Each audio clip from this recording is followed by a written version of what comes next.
বিশ্বকে আবারও খেল দেখালেন খামেনি জাদুতে বরাবরের মতোই পর্যদস্ত হলো আরও একটি নৈতিক আন্দোলন। আমেরিকা ইসরায়েলের যৌথ ষড়যন্ত্রের জাল মোটের ওপর কিছুই করতে পারল না ইরানে। মাঝখান থেকে যৌক্তিক আন্দোলনে অংশ নিয়েও প্রাণ দিলেন হাজারো আন্দোলনকারী। ইরানের রাজপথে রক্তের জোয়ারে ভেসে গেল লাখো মানুষের মুক্তির বাসনা। আর সবশেষে সর্বোচ্চ নেতা স্পষ্ট জানিয়ে দিলেন, আন্দোলনে হাজার মানুষ মরেছে এবং এর দায় আমেরিকা ইসরায়েলের। চারদিকে রক্ত, আহত মানুষের আর্তনাদ আর রাজপথে মানুষের বিক্ষুব্ধ স্লোগান। বন্ধ ইন্টারনেট, চারদিকে অসহায় মানুষের আর্তনাদ। এটাই বর্তমান ইরানের সাম্প্রতিক চিত্র। এই চালচিত্রের বাড়তি সংযোজন ইরানি বাহিনীগুলোর ভয়ানক দমন পীড়ন আর বিচারের নামে প্রহসনের ভয়। 2025-এর শেষ থেকে 2026-এর শুরু। ইরানের প্রতিটি বড় শহরে এখন কবরের নিস্তব্ধতা। বিশেষ করে ইসরায়েলি সাইবার হামলার পর যখন ইরানের বিদ্যুৎ ও যোগাযোগ ব্যবস্থা বিপর্যস্ত, সেই অন্ধকারের সুযোগ নিয়ে রেভলিউশনারি গার্ড যেভাবে ড্রোন ও এআই চালিত নজরদারির মাধ্যমে আন্দোলনকারীদের চিহ্নিত করে তুলে নিয়েছে,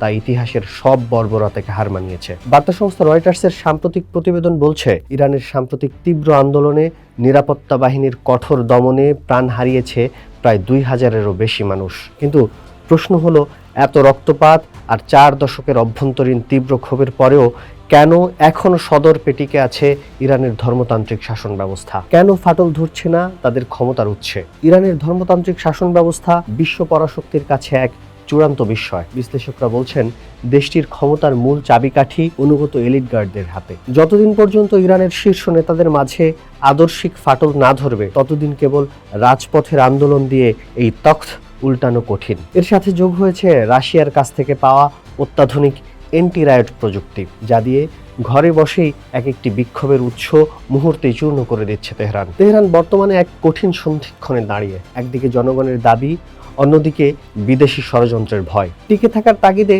তারা হয়তো পর্দার আড়ালে নতুন কোনো আপোষের পথ খুঁজছে, কিন্তু ট্রাম্পের সর্বোচ্চ চাপ প্রয়োগের কৌশলে সেই সুযোগও ক্রমেই সংকুচিত হয়ে আসছে। কারণ ইরান ভালো করেই জানে, ক্ষমতার ভারসাম্য রক্ষায় সামান্যতম ভুল মানেই চরম বিপর্যয়। বিশেষ করে খামেনির পরবর্তী উত্তরসূরি নির্বাচন নিয়ে যখন পর্দার আড়ালে এক তীব্র স্নায়ুযুদ্ধ চলছে, তখন সামান্য বিচ্যুতি হতে পারে পতনের কারণ। ট্রাম্প প্রশাসন একদিকে যেমন ইরানি জনগণকে বিক্ষোভ চালিয়ে যাওয়ার প্ররোচনা দিচ্ছে, অন্যদিকে ইসরায়েলের সাথে মিলে তেহরানের পরমাণু স্থাপনায় বড় ধরনের হামলার পরিকল্পনা চূড়ান্ত করছে।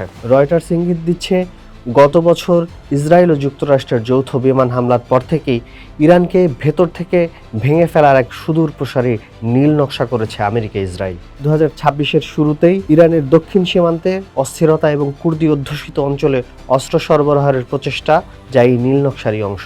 আর্থিক অবরোধের মাধ্যমে ইরানকে পঙ্গু করে দেওয়া, সামরিক চাপ বজায় রাখা, এই সব কিছুর মধ্যেই লুকিয়ে আছে এক গভীর চাল। পশ্চিমারা চায় ইরানের ভেতরে থাকা জাতিগত বিভেদকে উস্কে দিয়ে পুরো দেশটিকে গৃহযুদ্ধের দিকে ঠেলে দিতে।